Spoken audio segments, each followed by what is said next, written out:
my own business, what's the matter? It's just another day, another black king captured. I'm about to lose my brain, stuck inside this ghetto rapture. I got a lot of smoke, if you want it, you can have it. They want a hat trick, but this is black girl magic. Ain't talking about the kind that'll make you disappear, but I'm talking about the power of the melanin within. Ain't looking for trouble, but I'ma say this one time. I put 2 dukes up if you try to touch mine. We still want justice for Tamir and Trayvon. You say you don't see color, but racism ain't blind. They targeting little kids whose skin look just like mine. So I'm paranoid, it's a war zone outside. And I'm a black queen, so if you ask me to step out of my car, you gon' have to snatch me. Cause I ain't going no damn well.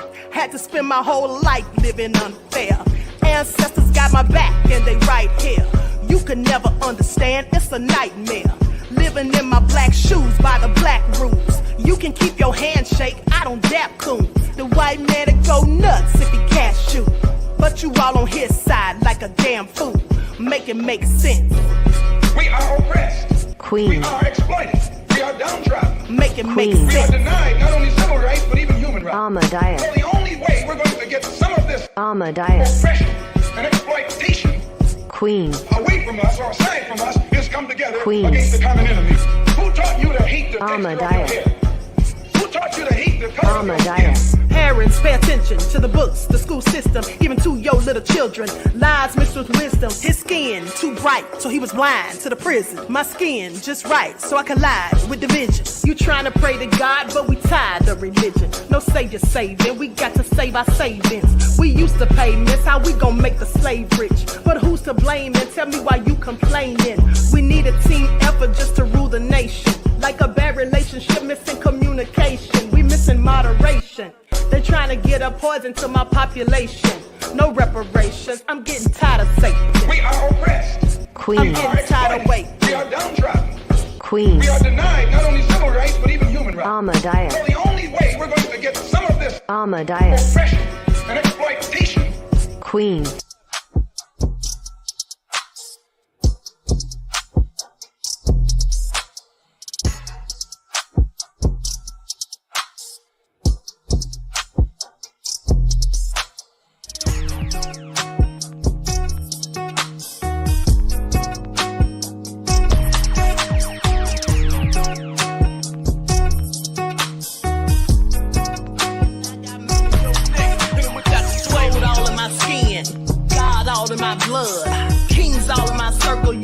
One of mine and you're done. They show no love for the queen.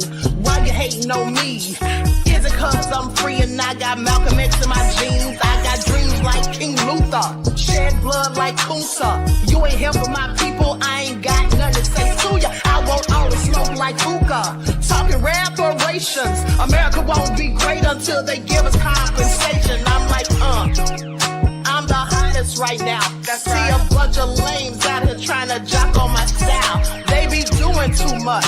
I'm the queen, it's too easy. It's like they all in Popeyes, how they be talking so greasy. I just sit back and laugh while these haters get madder. So nefarious how they don't want my pockets with cheddar. I tell them they can do better. These snakes in the grass can leave a bite on your ass, cause y'all be trusting too fast. I got my foot on the gas, other one on they necks. Dropping receipts on haters, you better show some respect. I'm never facing regrets, we only facing the threat. This is the sound of Eric Malcolm. It's a cut on the gas, other one on they necks. Dropping receipts on haters, you better show some respect. I'm never facing regrets, we only facing the threat. Running through every challenge like a relay, break no sweat. It's a cold game, so I got that blanket with me. Now that my people awaken, ain't no going to sleep. I do not play by my piece, this time I'm playing for keeps. You talking slick, but when I see you like them ends, we gon' meet. And I got gold all in my skin, God all in my blood, kings all in my circle. You touch one of mine and you're done. They show no love for the queen, why they hating on me? Is it cause I'm free and I got Malcolm X in my jeans, and I got gold all in my skin, God all in my blood, kings all in my circle. You touch one of mine and you're done. They show no love for the queen, why they hating on me? Is it cause I'm free and I got Malcolm X in my jeans, and I got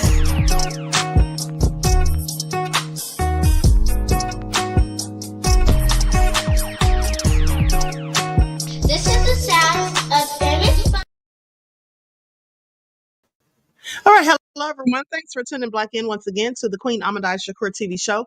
I'm your host, Queen Ahmadiyyah Shakur, and this is your daily vitamins. Okay, so let's get ready to get into it. Likes up, everyone. Please be sure to hit that like button. Remember, it doesn't cost you a single thing. Okay, so let's get into it. Also, don't forget to follow me on Instagram at Dr_A_Shakur, TikTok at Dr_A_Shakur, and Twitter at DGoddess27. All right, and as per usual, if you don't like what the queen is cooking, you already know what to do, so stop playing games. Okay, so let's talk about it. Now, we're about to get into this whole story about Daniel Penny because he's heading for trial. And he is the person who choked to death Jordan Neely, okay, on a subway. For those of you who don't remember, I'm about to refresh in your memory, okay? And so please pay attention. I'm going to put up some images on the screen. Not going to show the video of how it all went down, all right? Not going to show the video because it was all just so egregious, in fact. So let's talk about it. Likes up, everyone, please like and share. Hold on just a second.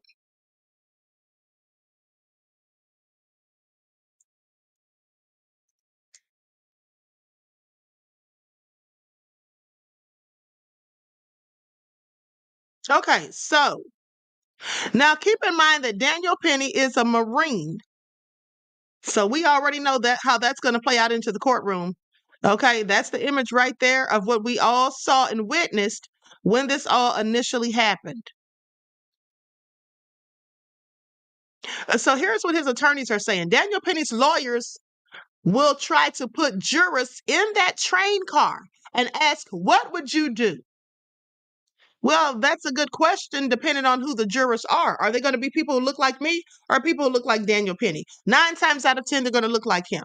Okay. And so we just have to be already expecting how this is all going to play out. So Jordan Neely's death in a crowded Manhattan subway car struck a nerve with New Yorkers in May of 2023 when a bystander video of Daniel Penny placing the troubled homeless man in a fatal chokehold went viral. I'm going to take this off the screen because it's clearly triggering. Now, that all being said, Mr. Penny says that this was self-defense. I want you all to pay attention. Now, you just saw how he was holding that man in that chokehold. What about that showed self-defense? Ask yourself that. Okay? Let's not be biased. Let's be impartial. What about that looked like self-defense? I mean, he clearly got the man from the back. And also, people have said that the man was not being threatening or aggressive. He was just basically being loud and obnoxious. And there's usually loud and obnoxious people on subway trains. Okay? Thank you, Miss Sophie B, for your contribution to the channel. Peace, love, and blessings. All right. So with that being says for your hard work, much appreciated. Thank you, beloved, and I appreciate you. Peace, love, and blessings. Now that the lightning rod case against Penny, who argues that he acted to protect the other passengers from Neely, who one witness said was ranting in an insanely threatening way, is finally going to trial with jury selection kicking off on Monday. So the jurors who will be asked or who will be tasked with deciding Penny's fate at his manslaughter trial will essentially walk in the former Marine's shoes before deciding whether to convict him. Now, this is what the former prosecutor said. Okay, now the panel of 12 Manhattanites is what they call them. They will zoom in on the final moments of Neely's life in a painstaking detail, okay, and be asked to imagine what they would do if they were in Penny's situation. I want you all to pay attention because I know what I would do. I wouldn't be choking someone until they stopped breathing. That's what I wouldn't do, especially specifically someone who I should have had the wherewithal to know was likely suffering a mental health crisis, and also someone who was completely unarmed. Okay. Now they say, here's what we need to know ahead of the highly anticipated trial. What does the Manhattan DA's office have to prove? That's the question. Well, the former infantry squad leader has repeatedly said that he didn't mean to kill Neely, a homeless former Michael Jackson impersonator who had battled mental illness in the years leading up to his demise. But prosecutors in the Manhattan District Attorney's Office don't need to prove that Penny had the intent to kill in order to convict him on the charges that he faces. Instead, the jurors will be asked if they believe beyond a reasonable doubt that Penny recklessly caused Neely's death. If they unanimously agree on this, they can convict Penny of second-degree manslaughter. Now, Penny also faces another charge with a lower burden of proof, and that is criminally negligent homicide. Now, to convict him of that, the jury will need to agree that Penny disregarded what the law calls a substantial and justifiable risk of death when he restrained Neely for several minutes. Now, what we all should be paying attention to is the fact that Mr. Neely was not armed. Mr. Penny, who is a Marine, okay, he should have known. You should ask yourself, should he in fact have known that he was choking this man for too long and of an extended period? Should he have known that he was applying too much pressure? Should he have felt that the man was losing consciousness at some point? I would have to say yes to all three of those questions because he's a Marine. He's trained in this. So he should have absolutely known better. Okay? That's just the bottom line. He should have absolutely known better. Now, with that all being said, Penny also faces up another charge of criminally negligent homicide. To convict him of that, the jury will need to agree that Penny disregarded what the law considers an unjustifiable risk of death when he restrained Neely for several minutes. Manhattan District Attorney Alvin Bragg's office has argued that Penny knew during the encounter that he might kill Neely, even if that was not his intention. Yes, he knew that. You don't think that I know, and I'm not even a Marine. Do you think that I know if I get behind someone and choke them while they're down on the ground and I continue to choke them while they have no defense, they can't get me off of them, and I'm pretty strong, trust me. Of course I would know that I might kill them. I should be able to feel when the person's losing consciousness because they'll start struggling even less and less. And when they start struggling even less, well, isn't that, in fact, when you should feel that it's time to loosen up the grip on their neck? Okay, we're going to see how this turns out because I find it all so egregious. It really makes me mad every time I think about it. But let's continue. They've cited testimony from a former Marine trainer, from a Marine trainer who told the grand jury that Marines are taught that chokeholds, which are meant to be a non-lethal restraint, can sometimes be fatal. And that's my point. Okay, he was trained in this, so he knows the difference. He knows when he's applying too much pressure, he knows that this can be fatal. Now, prosecutors will also bring up evidence that Penny kept Neely in the chokehold for 6 whole minutes, continuing to restrain him even after the homeless man was no longer making purposeful movements. The notion that death is not a foreseeable consequence of squeezing someone's neck for 6 whole minutes is beyond the pale. This is what the DA's office said in November of 2023 in a court filing. Now, defense lawyer Julie Rindelman said prosecutors will likely play the video of Neely's death in slow motion and argue that Penny continued choking him for long after a reasonable person could have considered him dangerous. Well, that's what he did. They're saying, I think they really need to break down the scene, literally second by second, says Rindelman, okay, who spent 20 years as a prosecutor. Prosecutors will likely focus on how the unarmed Neely, despite going on a horrifying rant on the subway car, was not actively assaulting anyone, okay, when Penny restrained him. And this is what defense attorney and former Brooklyn prosecutor Jason Goldman said about the whole thing. But Rendleman said prosecutors would be making a mistake if they argue that Neely was no danger to anyone before Penny stepped in, saying that you may lose some of those jurors who have been on the train many times, threatened by different individuals on many occasions. They really have to approach it in a way that recognizes that, but also recognizes that Mr. Penny went too far. Now, I agree with that, and I'm going to tell you why. I absolutely agree with that, because here's the thing. You see, even if, you know, some people may have felt that he wasn't aggressive or he wasn't a threat, he wasn't putting anyone in danger, you have to also remember that some people, if they see someone shouting, yelling, being angry, right? They may view that as a threat. Some people may view that as a threat. So I think that this is absolutely correct, that they should not say he wasn't putting anyone in danger, even if he wasn't. I think they should, not say that he wasn't necessarily putting anyone in danger. It might be best to say that at the end of the day, Mr. Penny did too much. That Mr. Penny should have let go of his neck after he saw the man was no longer posing a threat, the man was not armed, and that he was clearly not putting up a fight. Okay, that he was giving up the struggle. That's what they should go on. And I'm telling you the reason, and may not sound right to some of you.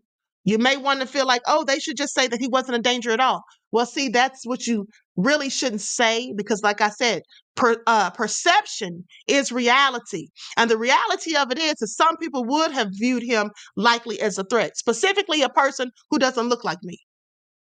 People who don't look like me may say that they viewed him as a threat. He was loud. He was obnoxious. He was doing this. He was saying that, even though he'd never put hands on someone. Some people get frightened if you just talk loudly to them. If you just walk up closely to them, they feel threatened. So I do think that they should just let that alone and just basically say that, you know what, Mr. Penny, after he got him from the back and took him down to the ground and was choking him and saw that he was no longer a threat, he probably should have just said, listen, I'm going to let you up, but don't, just settle down. Maybe he should have just done that. Okay. But this is the approach I think they should take. I agree with the attorney who said this. Now, it goes on to say that Penny's attorneys, Thomas Knief and Stephen Razor, have argued that Penny's chokehold was justified because of what they called Neely's menacing behavior towards strap hangers, which included ravings that someone is going to die today and that he was ready to go to Rikers. They're definitely going to think that was threatening, okay? They're just going to definitely think that was threatening. Whether he did anything or not, whether he just said those words, that does sound like threats, or that is threats, basically. So Penny's defense team will put jurors in the train car and challenge them with what the safest response would be in the face of Neely's chaos. Well, it certainly wasn't to choke the man to death. Okay. The defense will also likely try to poke holes in the city medical examiner's ruling that Penny's chokehold caused Neely's death. Well, that's interesting, because if his chokehold didn't cause Neely's death, what on earth did? Or are they going to try the old con that they tried to pull with George Floyd, when we know darn well Derek Chauvin's knee on his neck, okay, for 9+ minutes, almost 10? When they tried to say that wasn't the cause of his death, that it was in fact the fentanyl in his system? Will they try to pull something like that? Because how are they going to make it make sense? Now, the attorneys argued in October of 2023 in a motion that the medical examiner who testified to the grand jury never gave any specific evidence that Neely died from asphyxiation due to the chokehold. Well, I don't think they needed to give any evidence. That should have been common sense. The man didn't just lay there and die. Something was done to him, and we all saw what that something was. Saying they may, if the judge allows, bring up Neely's chronic abuse of the drug K2. I want y'all to pay attention. It's the same old playbook. They're going to try the same bullshit they tried to pull with the case of Derek Chauvin. Neely's toxicology reports confirmed that he had 2K or K2 in his system when he died. This is what Penny's lawyers are saying. But the report didn't say how much was present. Oh, okay. So he had an overdose? Is that what they're trying to make us think? He may have had an overdose? So it had nothing to do with Daniel Penny choking him for 6 minutes? Penny's his attorney's bids to dismiss the case on these grounds have been rejected so far, and that's because they make no sense. Okay, but jurors should acquit him at a trial if they find that they have reasonable doubts that Penny's chokehold was the cause of Neely's death. Who will testify? Several strap hangers who witnessed the fatal encounter, police officers who arrived at the scene, and detectives who interrogated Penny that night are set to take the stand. Now, jurors will also hear from the city medical examiner's office and possibly from psychological experts who could try to explain Penny's state of mind during the episode. Oh, okay. So are they going to play the mental illness card and say that he was so scared and traumatized he didn't know what to do and wouldn't stop? Because that's what it sounds like. Now, Rendleman told the Post, she says, I think he probably needs to testify. This is one of those cases where it is likely that the jury is going to want to hear from Penny because part of that justification is going to be about what he perceived as at the time that the events were happening. What was going through his mind at every step of the way? Well, I'm going to tell you something. This is what I want you all to pay attention to. You see, I wish I was on the defense team. I'm sorry, on the prosecution's side, because here's the thing. This is what I noticed. Let's go back to it. Now, I want you to look at this. Take a close look at this. There you see Mr. Daniel Penny with his arms wrapped tightly around Jordan Neely's neck. You also see a black man holding both of Jordan Neely's hands. You see him holding both of his hands. So what does that say? At this point, it's showing that he's not a danger, that he can't defend himself, that he can't do anything to anyone else, that he is in fact completely restrained. So at the point that someone's holding his hands, he's lying down, he's on his back, they've got him in a chokehold, don't you think that a reasonable person should know that in fact Daniel Penny should have let go of him at that point, or at least loosened his grip? Wouldn't you say that? That at this point, he should have at least loosened his grip. Okay? Hey, True Royal beloved. True Royal says he had the taste of blood. That's exactly what that looks like. I mean, look at the look on Daniel Penny's face. He looks calm and relaxed. He doesn't look fearful at all. But he said that he feared for his safety and the safety of the passengers. Now, if we are to believe him, what is he now fearing that someone else is helping him to restrain this man? He could have at least loosened up his grip. That's what he could have done. Even if he wanted to continue to restrain him until law enforcement arrived at the scene, he could have done so without so much pressure, without holding his neck so tightly. Okay, Claudette says the fix is in. I absolutely believe the fix is in. I absolutely do.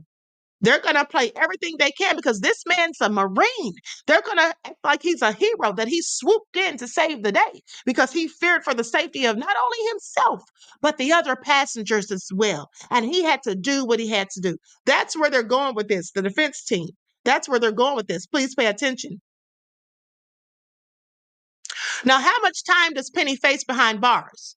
Penny faces up to 15 years in prison if the jury convicts him of the manslaughter rap, and up to 4 years behind bars if he's convicted on the lesser criminally negligent homicide charge. The DA's office has not indicated how stiff a sentence it would seek against Penny, who had no prior criminal record before this arrest.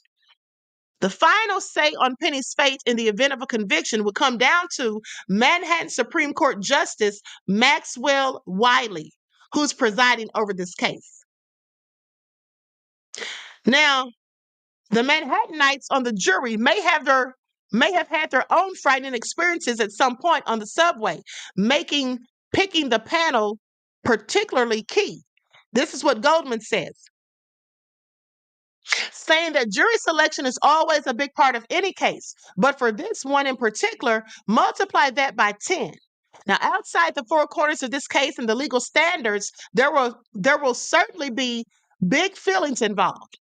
Now, they say last summer, Goldman represented 20-year-old Jordan Williams, who stabbed a man on the subway after the man punched his girlfriend and attacked Williams himself. Williams's case was dropped after a Brooklyn grand jury declined to indict him on manslaughter charges. Likes up, everyone, please like and share. But they say, unlike the Williams case, you see, there's no evidence that Neely laid hands on any of the passengers on the train prior to Penny stepping in. And that's because he didn't lay hands on anyone. He didn't do anything physical. All he was doing was verbal, talking trash, may have made a few threats here and there. He was also having a mental health crisis. Okay, so when they try to bring in Daniel Penny's state of mind, well, what about Mr. Neely's state of mind? This is a man who suffered from mental health issues most of his life. Now, they go on to say, I think the key is dealing with the self-defense aspect because I do think in certain ways they have an uphill battle. This is what Rendleman noted of the prosecution, saying that at the end of the day, one of their arguments is going to be, even if you assume that initially Daniel Penny's argument that self-defense is true, there was a point in time where he was no longer, involved in self-defense protection. That, to me, is what's going to be one of the crucial things for the jury to understand so they don't lose them. Yeah, that's what I'm saying. At some point, even if he wanted to go with that, listen, when this man's laying down there, you've got him in a chokehold like that, as we see in this picture, and then you've got someone else aiding you and holding him down and restraining him. What the hell are you so concerned and worried about? Okay, I have several questions. So anyway, with that all being said, let's go to the footage.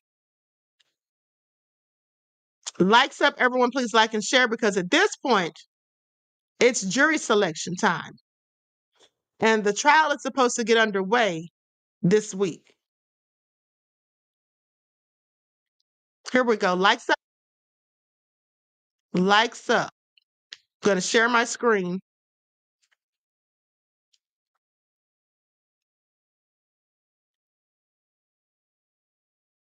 Families first. Jury selection began in the trial of a former U.S. Marine charged with choking a homeless man to death on a New York City subway. National correspondent Addie Guajardo has the latest. Daniel Penny walked into a New York City courtroom on Monday, surrounded by his team as jury selection got underway. More than a year and a half ago, Penny, a 25-year-old U.S. Marine veteran, and 30-year-old Jordan Neely crossed paths on a city subway. A camera captured Penny as he held Neely in a chokehold on a train with the help of other passengers. A homeless black man was acting erratically, shouting and throwing things when Penny stepped in. In 2023, Penny pled not guilty to charges and defended his actions. I knew I had to act, and I acted in a way that would protect the other passengers, protect myself, and protect Mr. Neely. This case has divided Americans. It triggered protests in New York City streets and arrests as demonstrators called for justice, while supporters have raised millions for Penny's defense. And on a larger scale, it sparked a debate over racial injustice and the treatment of the mentally ill. This is one of the problems in New York and throughout the country, that kind of mental health care service is just not there. Dave Giffen, the executive director of the Coalition for the Homeless, says people who are mentally ill or homeless need to stop being framed as a threat by public officials and police departments. There is disruptive behavior, and that makes people feel uncomfortable when they encounter it. But the response to that is not to attack that person. It's certainly not to kill that person. It's to get that person the kind of help that they need. Some call Penny a hero, while others accuse him of being a racist vigilante. On Wednesday, Penny's lawyer said, quote, "Our sincerest hope is that New Yorkers selected for this jury will stand up for Danny just like Danny stood up for them back on the train over a year ago." Neely's family says he was just crying out for help. Penny's facing charges for second-degree manslaughter and criminally negligent homicide. Addie Guajardo, Scripps News, New York.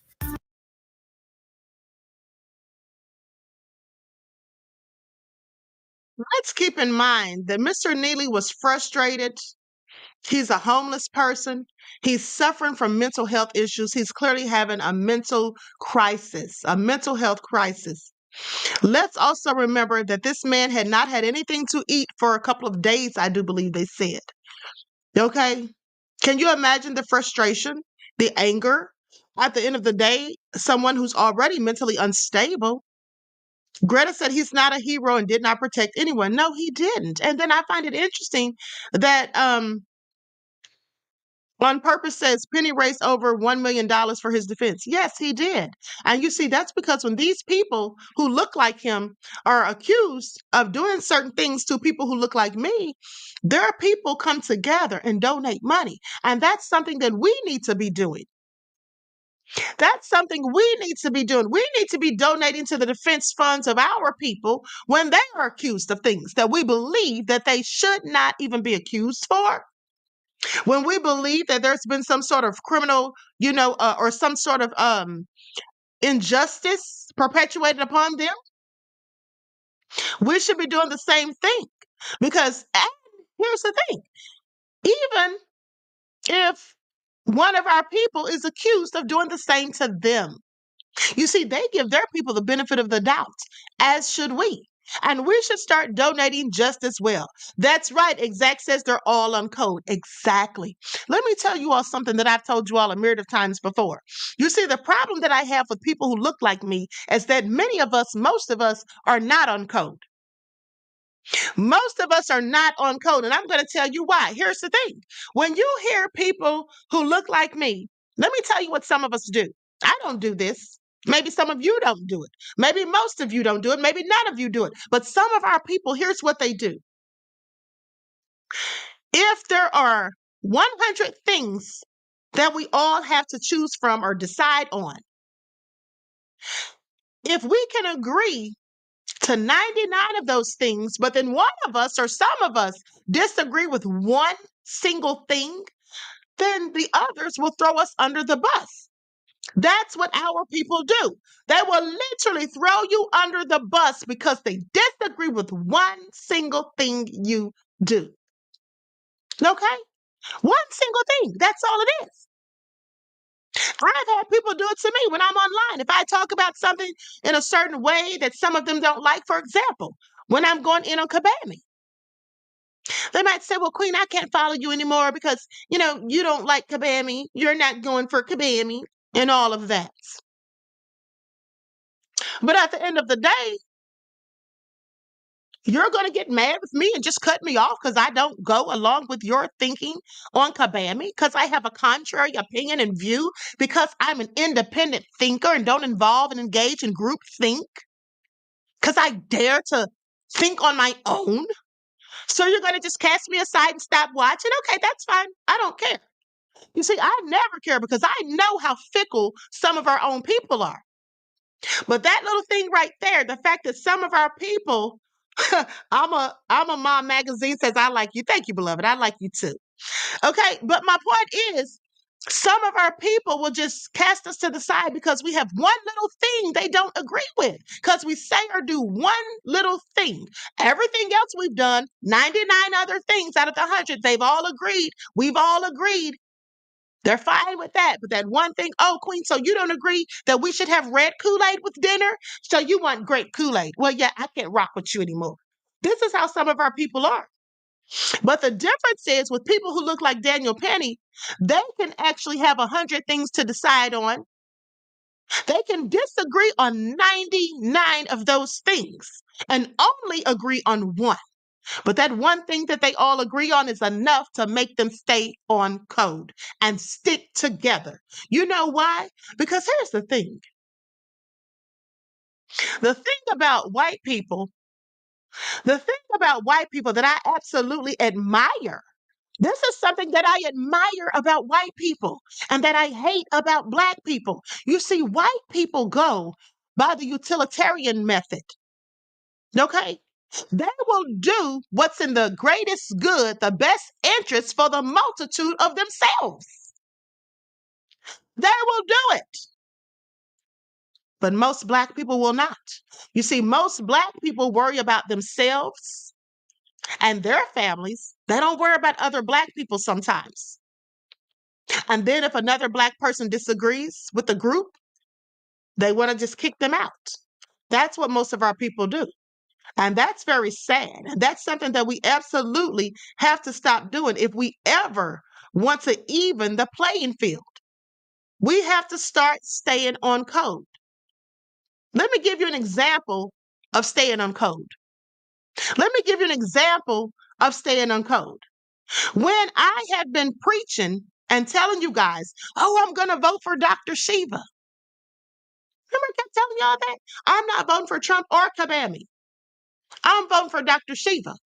But then it came to my attention that Dr. Shiva got disrespectful with Sabby Sabs, who's a woman who looks like me.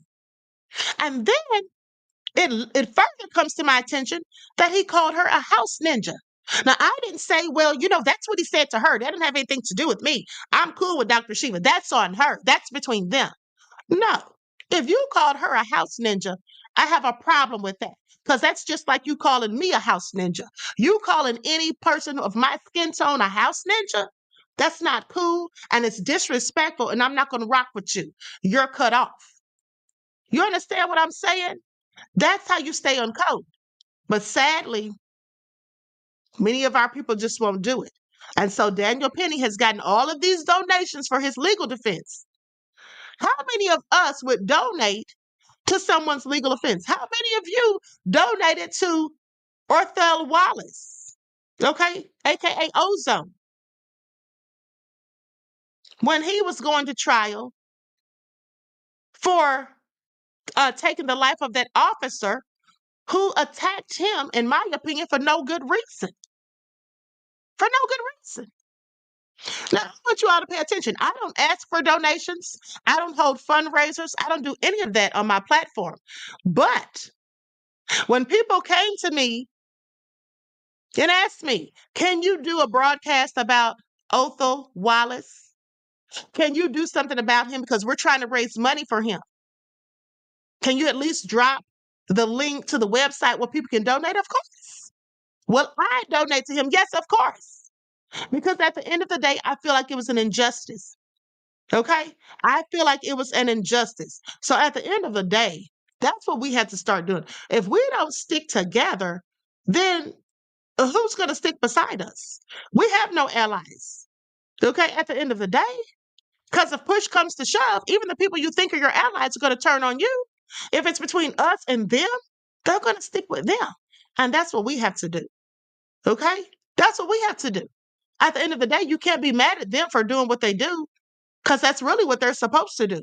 The problem is, and the reason we get upset about it is because we know we don't do it. But let's continue. So likes up, everyone, please like and share. Thank you in advance. I'm going to go to the next video where they're talking more about the jury selection. And so, a lot of people were upset in New York when this happened. There was, it was multi-racial people out there. There were numerous people out there, Black, white, you name it, who were out there protesting about what Daniel Penny did to Mr. Neely at the end of the day. Because some people were honest. They knew that he took it too far. Okay, they knew he took it too far, and he knows he took it too far. Of course, he's not going to admit that now, ever. And he, in fact, said that he was not only trying to protect himself and other people on the train, but in fact that he claims that he was also trying to protect Mr. Neely. So how do you protect Mr. Neely with your arms wrapped around his neck for 6 whole minutes while his hands are already restrained, and he's clearly at some point, not even moving? He's given up the struggle. I mean, it's an automatic instinct if someone's trying to choke you out that you try to struggle to get free. That's automatic. That's a automatic impulse, right? But at some point, the more you're being choked and you start to lose consciousness, now you can't defend yourself. You can't do anything. So your body starts to go limp. You mean to tell me Mr. Daniel Penny didn't notice his body was going limp? You mean to tell me he didn't realize that the man had stopped struggling? You mean to tell me that he didn't know the man was losing consciousness and, in fact, dying? He didn't know that? I wish I was the prosecutor. I wish I was the prosecutor, but let's continue. Likes up, everyone, please like and share. Jury selection underway in the trial of Daniel Penny, the former Marine charged with fatally choking 30-year-old Jordan Neely in a New York City subway car. Where are the cops? Cell phone video of the May 2023 incident shows Penny not guilty. Daniel Penny should go to jail. That's the bottom line. The family believes that the person who killed their son, their cousin, their grandson should be behind bars because he did not have the right to do that. But others have called Penny a hero for stepping in to stop Neely, who they say posed a danger to his fellow passengers. Some witnesses telling police Neely had been behaving erratically at the time. Penny has claimed Neely was threatening to kill someone. This is political, it's pro-criminal, it's anti-hero. In a video statement released by his attorneys just before his indictment last year, Penny defended his response. I knew I had to act, and I acted in a way that would protect the other passengers, protect myself, and protect Mr. Neely. After court today, Penny's lawyers arguing their client did not use lethal force. Did receive minimal training in martial arts and in chokeholds. The maneuver which he used in this case is taught as a non-lethal maneuver meant to restrain someone. But an attorney for the Neely family says Jordan, who was known throughout the city as a Michael Jackson impersonator, had struggled with mental health since the murder of his mother, but did not pose a threat. He had the right to be there. He had the right to be on that train. He had the right to be in pain. He had the right to scream out in frustration and anger, whatever he was screaming out for.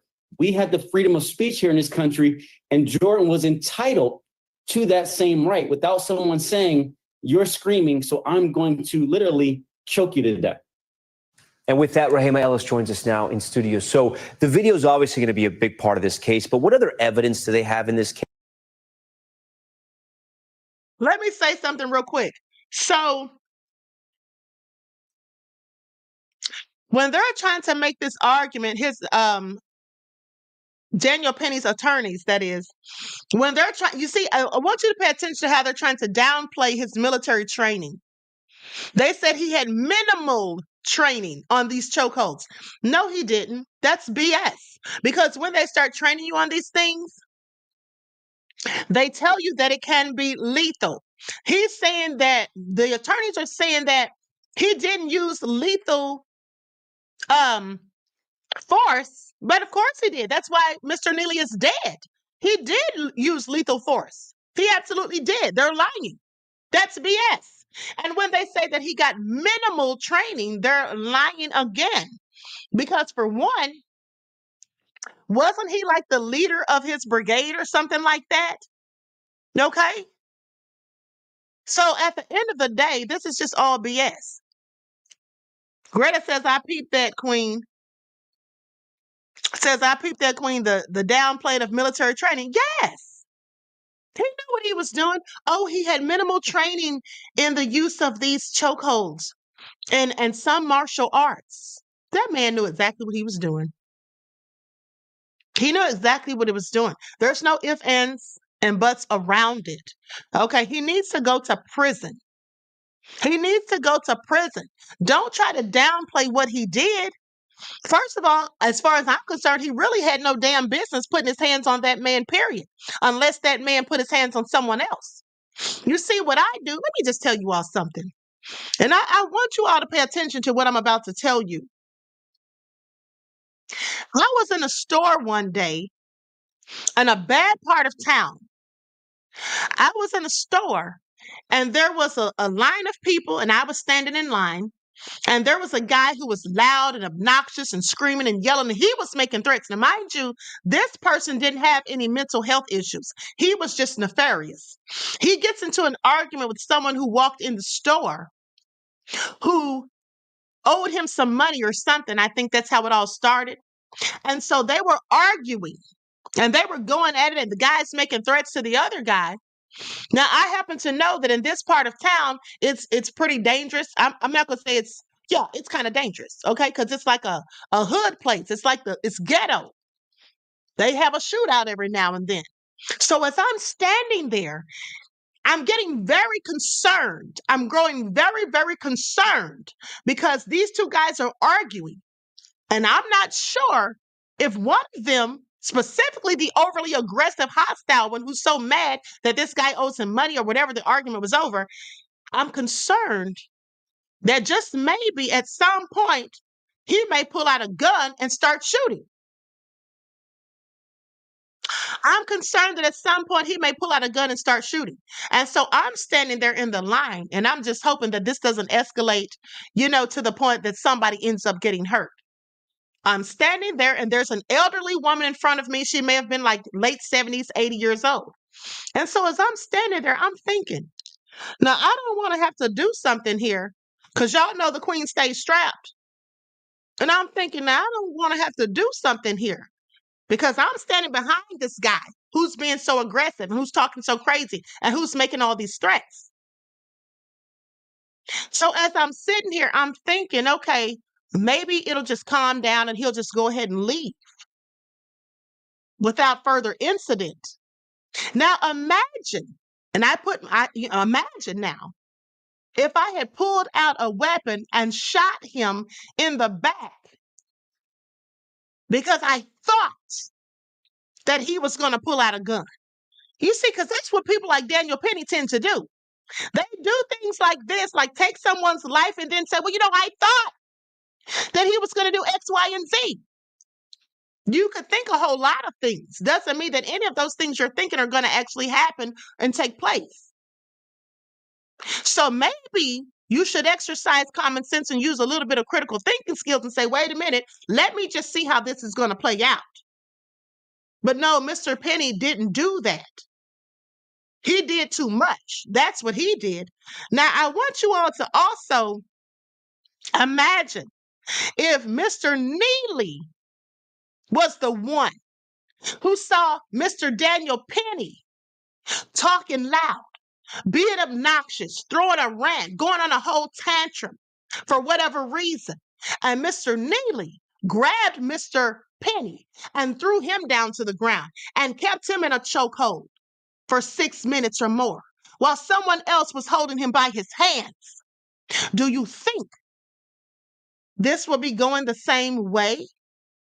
Or do you think that they will be looking at this as this man killed him? He didn't have to do it. Do you think they will be calling Mr. Neely a hero? Do you think that they will be saying that he didn't use lethal force? Do you think they will be trying to minimize Mr. Neely's ability for holding a person in a chokehold due to his military training? Do you think they'd be trying to minimize any of those things? Because I don't. I don't. At the end of the day,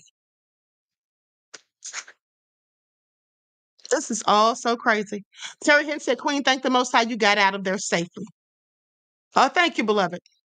See, I wasn't really worried about me as much so as I was worried about the elder that was standing in front of me.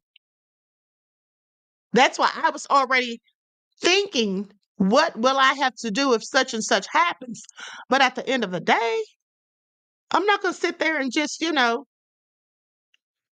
Miss Cookie says, Queen, you are on par with the great Johnny Cochran. Thank you, beloved. Thank you. Busy Diva says, break it down, Queen. Thank you, beloved. I'm just saying, sometimes you have to just wait a second and see how it's going to go.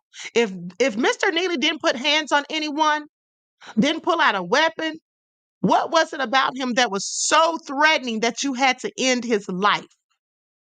This is what the prosecution should be putting out there in front of the jury. If I was the prosecutor, that would be my closing argument, and it would be done in dramatic fashion. Okay? Please.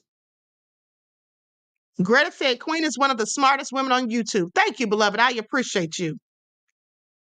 Luna says, Queen would have given that smoke. Okay? So now let's continue, because I want to hear this. Case, and what about witnesses? Well, in terms of evidence that the prosecution may have, the defense went to the court just recently trying to suppress certain evidence. And some of that evidence was the police talking to Daniel Penny. And in that, he apparently said that he thought Neely was threatening and, quote, I just put him out. That's not something that the defense wanted the jurors, these prospective jurors, to hear. but the judge denied that request, so it's coming in. In terms of other witnesses, you must know that the prosecution and the defense have been poring over these cell phone videos that witnesses took on that subway train, and expect that some of the people who took that video will be called to testify in court. Probably for the defense, certainly, but I wouldn't doubt that the prosecution would call some of them as well. I worked for 25 years. Okay, so there you have it. On purpose says stand your ground laws say you can take action even if you think someone may harm you. Right. But was he standing his ground? At what point did he think that he was going to be harmed? That's the question here. At what point was he so fearful of his life and others that he had to do everything that he did? Like I said, okay, even if he was afraid, which I don't think he was, you all saw the look on his face. Did he look afraid to you? Is that how you look when you're afraid? He looked like he was relaxed and calm, holding him in that chokehold so tightly, with someone else restraining his hands, holding him by the wrist. He looked like he was quite calm to me at that point. Now, whether he was afraid before that, I don't know. I can't say, but I don't think he was. But what I can say is he definitely didn't look like he was fearful right then and there. And at the end of the day, everything that I said prior, as far as him loosening the grip on the man's neck, he could absolutely have done that. You can feel someone's body going limp. Okay? You can feel someone's body going limp. Red White Entertainment said exactly, Queen. All those people on the train and one unarmed person, that's really not a threat. Exactly. Okay, because even if he had done something to someone, what's the most he could have done? He didn't have a weapon. They could have all rushed him and grabbed him and held him back. That's another thing. Why didn't Mr. Daniel Penny do that? Why didn't he just grab him in a full Nelson and hold him with his arms in the air, restraining him that way, rather than putting his arms around his neck and choking the life out of him? There are a myriad of ways to restrain someone. Trust me, I should know. I've done it. But why did he have to choose that method and do so for 6 whole minutes? And he didn't show any remorse. Okay, just like Anita says, no remorse whatsoever. Because didn't he say, in fact, his own words out of Daniel Penny's mouth, I took him out, or I took him down? That doesn't sound like you're sorry. That sounds like you did what you did, and that should be the end of it as far as you're concerned. Okay, so anyway, we'll see how this all pans out, but I just don't think it's going to turn out the way we want it to. I just don't think it's going to turn out the way we want it to. Okay, so let's continue. With that all being said, let's talk about Pastor Kenyon Henderson. Did y'all hear about him? I've been meaning to tell you guys about this for about a week now. This man got up in church, and when I tell you he preached to the congregation, I'm about to go in on him, so please pay attention. But he got up there and said, let me just let you all hear what he said, okay? Let me just let you all hear what this man said, because I'm like, what? And this is Shawnee's husband, Shawnee O'Neal.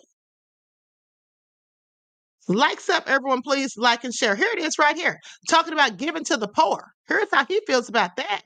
Mind you, he's wealthy. He's rich, but he doesn't have a problem with you giving money to him, but he doesn't think we should give to the poor. Please pay attention. This is why I call some of these people pulpit pimps, okay, and pork chop pastors. All right? He needs to make it all make sense. That's what he needs to do. Okay, here we go. Likes up, everyone, please like and share. Thank you in advance.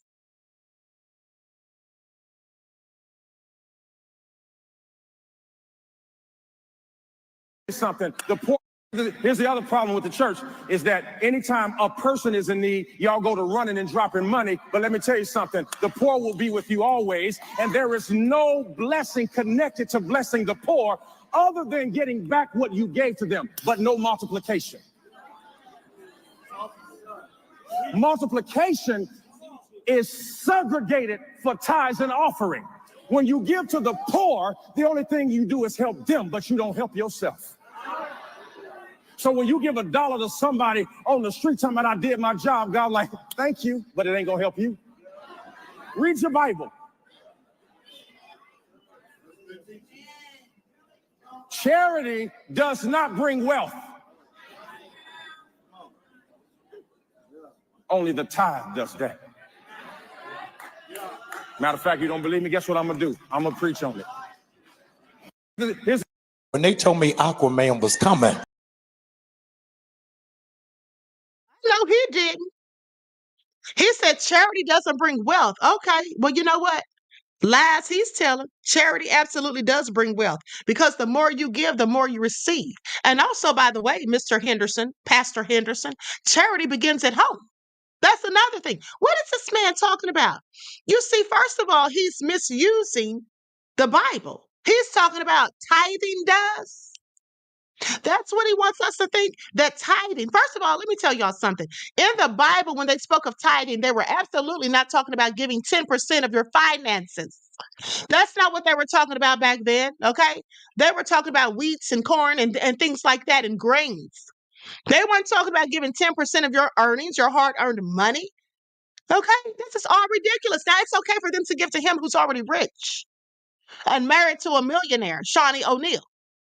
So they're extra rich. They're rich. But don't give $1 to the homeless because that's not going to get you anywhere. But wait a minute. I thought there was something called karma. And I thought that karma dictates that you get what you put out into the universe. So if you do good, you get good. And if you do bad, you get bad. What's he talking about? But let's talk about it because y'all know this is all so nefarious. This is absolutely nefarious at the end of the day. We're going to get into this.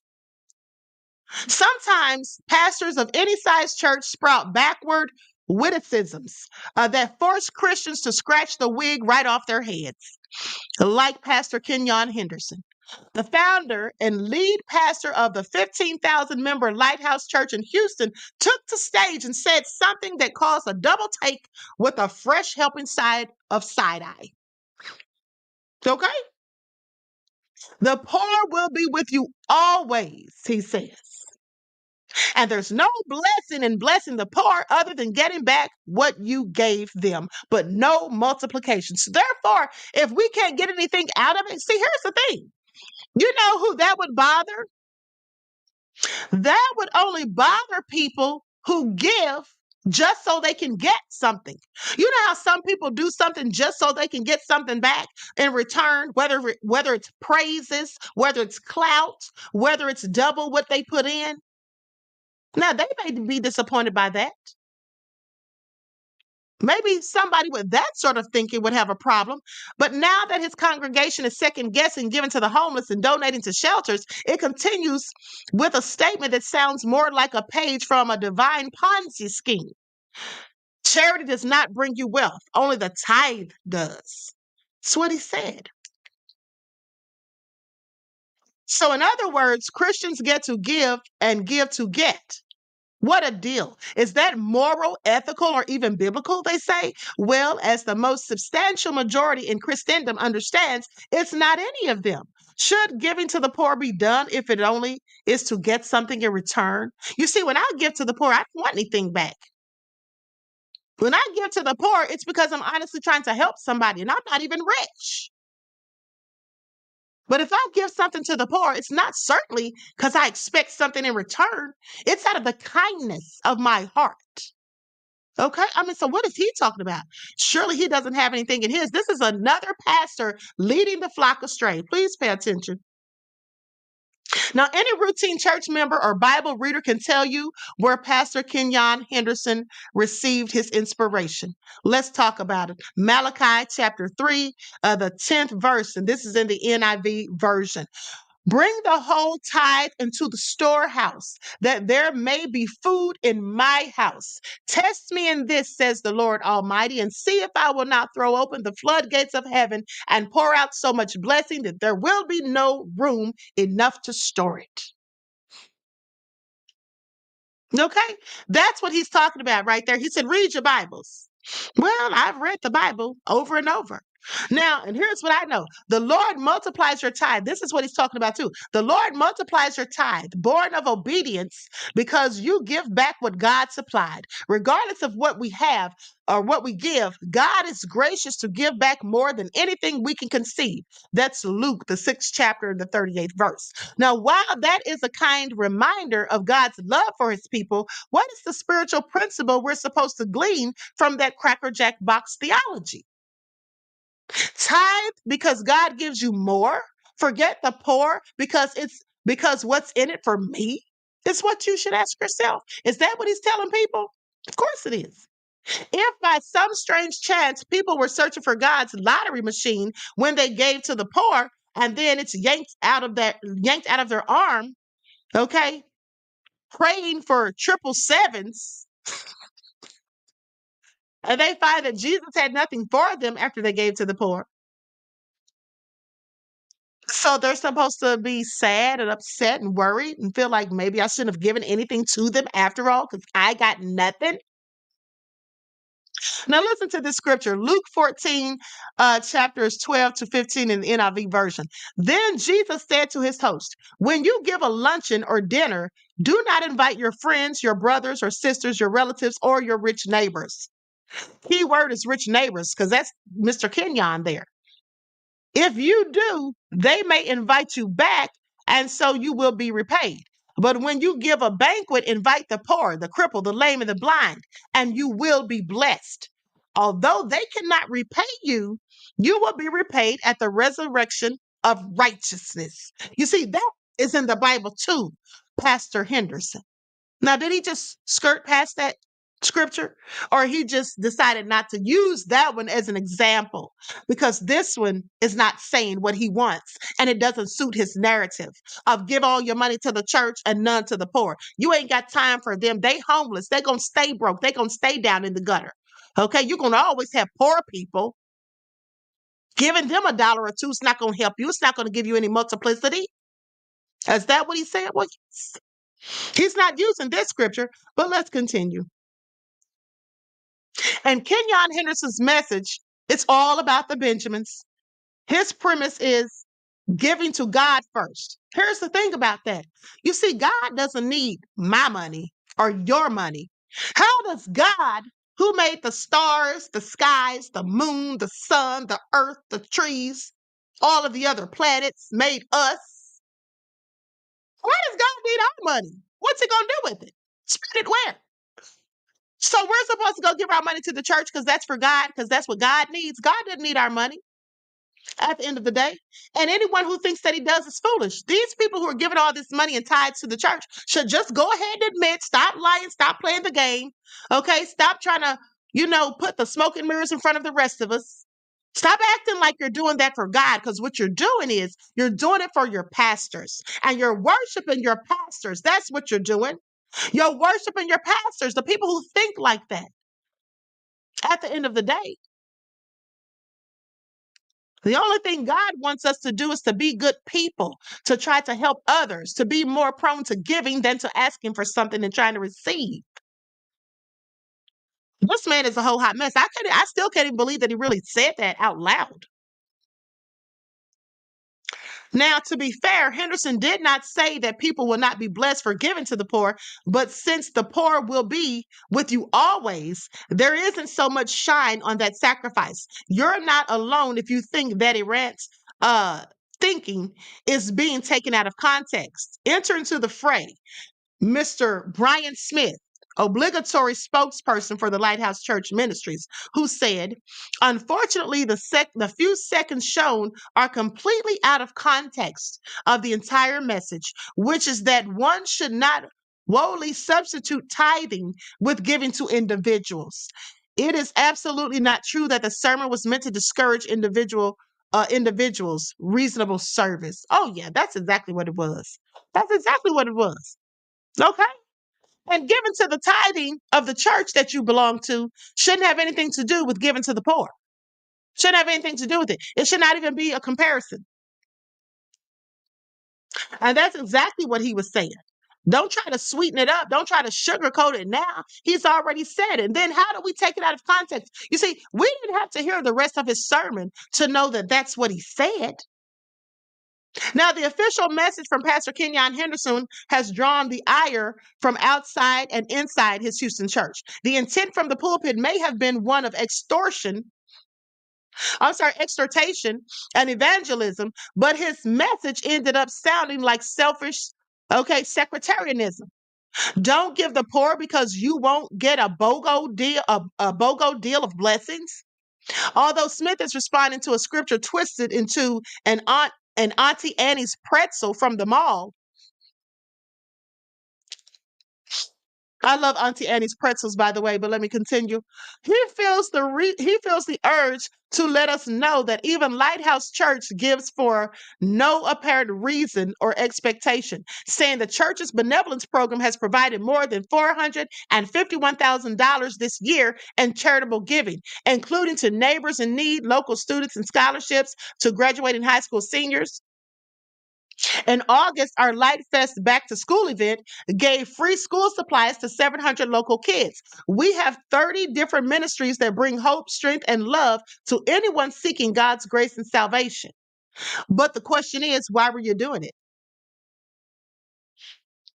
Does that even matter now after what he said, even if it's true? Because I don't believe they gave away no $451,000. I don't believe it. After he just told people not to even give a homeless person on the street $1. Doesn't that fan the flames instead of extinguishing the fire? The Bible tells us in Acts 20:35 that it's more blessed to give than to receive. The church receives the tithe, not the pastor. The giver plants the seed, not reaps it. The problem with his message is that it goes against a part of the Sermon on the Mount. But when you do a charitable deed, do you not let your left hand know what your right hand is doing for that charitable deed? Matthew 6:3. Matthew 6 chapter 3rd through 4th verse. And this is from the New King James Version. In biblical days, people would give for the esteem it created and rather than the help that it provided. Jesus suggests his followers should give to the poor in secret because those who give to the poor hoping to get something in return already got what they wanted. The real blessing is through sacrifice. As Christ followers, we get to give, and it shouldn't matter what we get in return outside of the gratitude of a loving Savior. Even Twitter knows that, they say, or X. I'm not gonna hold on. I was gonna read that verse, but hold on. Okay, there it is. I was about to say they didn't add it. Now, here's what it says, Matthew 6:3 through 4. It says, but when you do a charitable deed, do not let your left hand know what your right hand is doing. That charitable deed may be done in secret, and your Father who sees it in secret will himself reward you openly. So did he not read these scriptures? That's what I'm wondering. Did he not read the rest of the Bible or just the parts that fit his narrative? Because that's what it seems like. Okay. Prosperity preacher Kenyon Henderson criticizes congregants for giving to the poor, which results in no blessings. This is what people posted about him on X. Pastor Kenyon Henderson told millions of people that there's no blessing given to the poor. This is one of the most dangerous teachings I've heard in a long time. I agree. It's all about the Benjamins for Kenyon Henderson, heretic and false teacher. Kenyon Henderson says giving to the poor won't get you wealth, but tithing will. Speaking against giving to the poor is so satanic. I will praise God in church's chicken lobby before I ever step foot inside Pastor Kenyon Henderson's church. This y'all man of God. Or they ask the question, this y'all man of God? Said they go to church's chicken first. And then there's this about Kenyon Henderson that comes from the Dallas Cowboys beat writer Clarence Hill Jr. Yes, the Dallas Cowboys says, since it's not that he has fantastic football to discuss lately, He says, what Kenyon Henderson is preaching is not of God. This is blasphemy. Preaching well and being true to God are not one and the same. This man wants your money. He's not trying to save your souls. I'm so glad he said it because somebody needed to. He's not trying to save these people's souls. That's what he's not trying to do. Okay? At the end of the day, he's trying to fatten his pockets. And I find it absolutely deplorable and egregious and nefarious. I find it all so nefarious at the end of the day. December White said he's fake preaching. He's way to hell. He's on his way to hell or jail. Yeah, I mean, why would you sit up there and tell people not to? Listen, he could have said that for himself if that's what he wants to do, but don't try to encourage other people to not help the homeless, the poor, the downtrodden, the people who are struggling. Okay? And I would have liked to have asked him had I been in his congregation that day, I would have liked to have asked him, does that include giving to children too? What about poor homeless children who are homeless with their parents on the streets? What about children who've had nothing to eat and they're begging for food or they need a few dollars? Does that include them as well? What about the children over there starving in Africa that they show on the news? I would have asked them all of those things because if you're talking about don't give to the poor, well, are there some poor people that are excluded from that? This is all nefarious at the end of the day. Claudette says exactly, Queen, the people that need help the most. Right. It's just disgusting that he even said that, okay? But, Shawnee picked him. And so, anyway, I'm going to conclude this broadcast. I want to thank you all for tuning in once again. Please like and share, subscribe to the channel if you haven't done so already, okay? Exact said he only cares about himself. Yes, that's the gist of it. That's exactly what it is. Luna says read Acts 9:36, people. Okay, so listen, I love you all to life. I hope you all enjoy the rest of this beautiful day. Each one teach one. That's how we grow and thrive. Do something productive, constructive, but never destructive. And always remember, beloveds, to keep the Most High first in your lives. Now, listen, I've done 3 broadcasts today, so I won't be on the spiritual channel. I know. I told you guys the other day that I was going to do 2 lives on there. But listen, what I'll likely do is pre-record something tonight. Okay, for the members, and then I'll be live on there tomorrow. Now, the video that I pre-record tonight will be uploaded tomorrow for the members, and then I'll do something for everyone tomorrow, okay? I got to try to get it all done, but y'all know that school's back in session, and these students are clearly nefarious, all right? I mean, these grown folk, they're grown folk. My students are adults, and they can be nefarious sometimes, all right? Nessie X said, you cool, Queen. Thank you, beloved. The Prince of Paraphernalia said, go, Queen, go rest. I know that's right, honey. Y'all can't, listen, I can't even tell y'all how hard I hit that bed yesterday or last night. I can't even tell y'all I hit it so hard. Okay? I was so tired. I mean, I have multiple social media accounts at the end of the day. Chicago News 101 said, pre-record you screaming.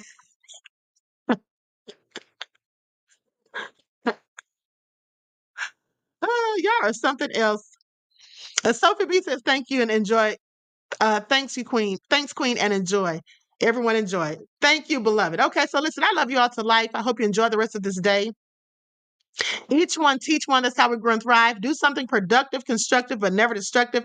And always remember, beloveds, to keep the Most High first in your lives. And whatever you do not listen to any pastor that's talking about prosperity, preaching about prosperity like Kenyon Henderson, and telling you that charity is not going to get you anywhere. Because as far as I'm concerned, the more you give, the more you receive.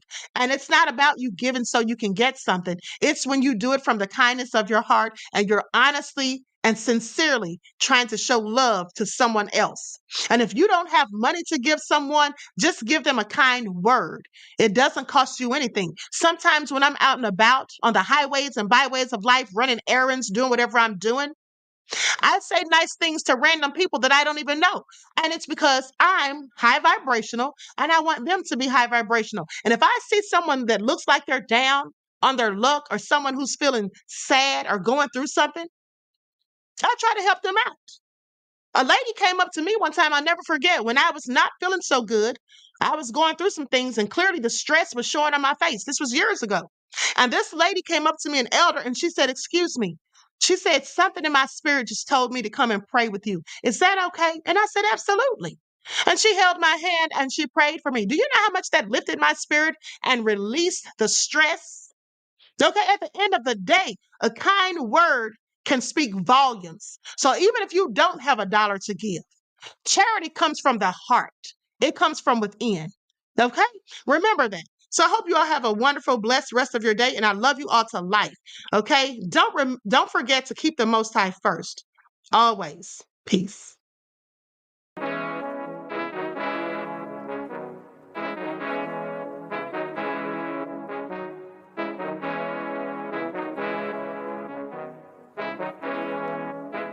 Yo, Nick, hit him with that flavor. All in my skin, God all in my blood. Kings all in my circle, you touch one of mine and you're done. They show no love for the queen, why you hating on me? Is it cause I'm free and I got Malcolm X in my jeans? I got dreams like King Luther, shed blood like Kunta. You ain't helping my people, I ain't got nothing to say to ya. I want all the smoke like hookah. Talking reparations, America won't be great until they give us compensation. I'm like, I'm the hottest right now. See a bunch of lames out here trying to jock on my style. They be doing too much. I'm the queen, it's too easy. It's like they all at Popeyes, how they be talking so greasy. I just sit back and laugh while these haters get madder. So nefarious how they don't want my pockets with cheddar. I tell them they can do better. These snakes in the grass can leave a bite on your ass, cause y'all be trusting too fast. I got my foot on the gas, other one on they necks. Dropping receipts on haters, you better show some respect. I'm never facing regrets, we only facing the threats. Running through every challenge like a relay, break no sweat. It's a cold game, so I got that blanket with me. Now that my people awaken, ain't no going to sleep. I do not play by my piece, this time I'm playing for keeps. You talking slick, but when I see you like them ends, we gon' meet. And I got gold all in my skin, God all in my blood.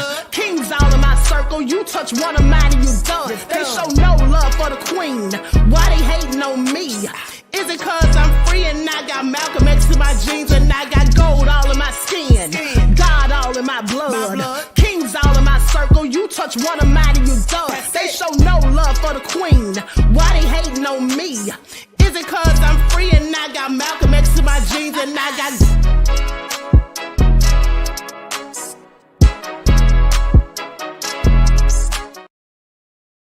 Hey, listen, guys, for those of you still here, I literally forgot to talk about Wiz Khalifa.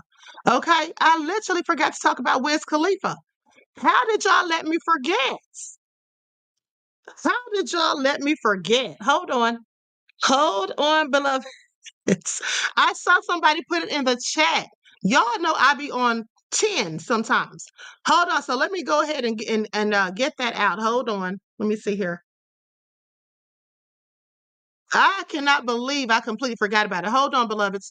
Moderators, why do you guys remind me? Likes up, everyone, please like and share. Okay, so let's talk about it. Wiz Khalifa was, in fact, indicted in Romania. Now, here's what they're saying in the report. Wiz Khalifa has reportedly been indicted for allegedly smoking a joint on stage at a performance in Romania this past summer. Okay, something that he was arrested for at the time. Now, the Romania Insider reported on Monday, October the 21st, that the Pittsburgh rapper was indicted on Monday, October the 16th, in Constanta for illicit drug use, which the outlet says is punishable by a fine or between 3 months and 2 years in prison. So clearly they take this stuff real serious over there. You know, here's the thing, though. Here's the thing. Now, those of you who've been following me, POP says, sorry, Queen, I forgot. I know, beloved, I did too. But here's the thing. I've told you all before, specifically since the Brittany Griner incident, when she was over there in Russia with that vape pen and got arrested and had to sit over there for 9 whole months in a prison. At the end of the day, before any of us go out of the country, we must know the laws, the rules, the mores, the culture, some of the things and information about these lands that we're visiting. remember so many decades ago, about maybe 2 decades ago it was, I believe, where this 16-year-old was visiting Singapore and went over there doing graffiti, and then he got caned over there. I forget how many lashes they gave him, but that's the law there. If you're going to be traveling here and to and fro, you should know the laws and the rules. Why would he be smoking on stage? Not knowing that you're not allowed to do that in that country. Now he could be facing up to 2 years in prison, but let's continue.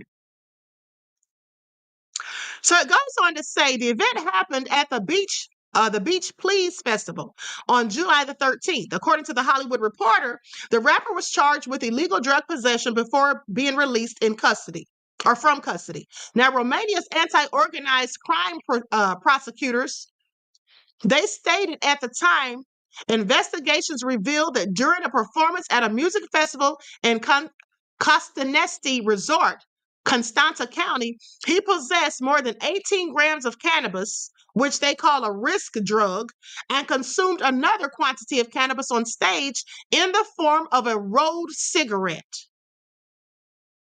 Immediately following the incident, Khalifa took to X, formerly known as Twitter, to address it, saying, "Last night's show was amazing. I didn't mean any disrespect to the country of Romania by lighting up on stage. They were very respectful and let me go. I'll be back soon, but without a big arse joint next time." Now, earlier this year, Wiz Khalifa made headlines with another performance, but for much more positive reasons. During a show in Dry's Beach Club in Las Vegas on April the 17th, Wiz delivered a touching performance of "See You Again," during which he flashed photos of various rappers who've passed away on the screen above the stage. Now, I saw that, and that was very touching. It absolutely was. But now this right here, each photo contained the year of their births and deaths, which, with many noting that none of the rappers, except for DMX, who was also included in the tribute, made it to their 40th birthday. Isn't that awful? All of these people he showed dead before the age of 40, except for DMX, who lived to be 50. Now, in addition to the homage on Twitter or X, the Black and Yellow rapper also mourned the deaths of rappers like Takeoff, PNB Rock, Young Dolph, King Von, XXXTentacion, Pop Smoke, and Nipsey Hussle. So, in other positive news, Wiz has recently become a parent again. He and his girlfriend, Amy Aguilar, welcomed a baby girl into the world in late July. Aguilar quietly gave birth to the couple's second child, which she announced on TikTok in a video posted July the 23rd. According to People, the couple's baby daughter is named Cadence. I find that interesting. That's a different and unique name. It's actually kind of cute. Cadence. Now think about that. Cadence. That's what you concern yourself with when you're a rapper, your cadence, your delivery, and all of that. Okay, so anyway, I like Wiz Khalifa. I hope everything works out in his favor. But at the end of the day, should be a further lesson, okay, to everyone. Okay, not just him, but to everyone, that you have to know what's going on. When you go to these foreign countries, you have to understand the rules and laws. Okay, you can't just be going over there willy-nilly doing the things that you do here. In fact, how many of you know, one's in the chat, how many of you know, for those of you that are left, how many of you know that when you go to Dubai, you're not supposed to be kissing and all over people in public? How many of you know that? Durana says she has a niece with that name. Really? How many of you know that? That you're not supposed to be over there kissing all in public and doing little, things that you do here. Okay? See, you can go over there and do something just so, harmless to you and something that you're used to doing all the time, not realizing that it's absolutely against the law, that you can have consequences. So that's why you have to know what you're doing before you do it. At the end of the day, you have to be studying the laws. I mean, if I'm traveling anywhere, trust and believe. Y'all remember that story I told you. You all remember that story I told you in the early 2000s when me and my friends went over to Cancun, Mexico. That's where that nefarious white linen party that Diddy had was happening at. But when we went over there for spring break, I told you how 2 of my roommates in the hotel, I don't know if they brought it with them. I don't think they did, because they probably would have gotten caught in customs, but they must have purchased marijuana once we got there. And then they had it lying on the nightstand in the hotel room.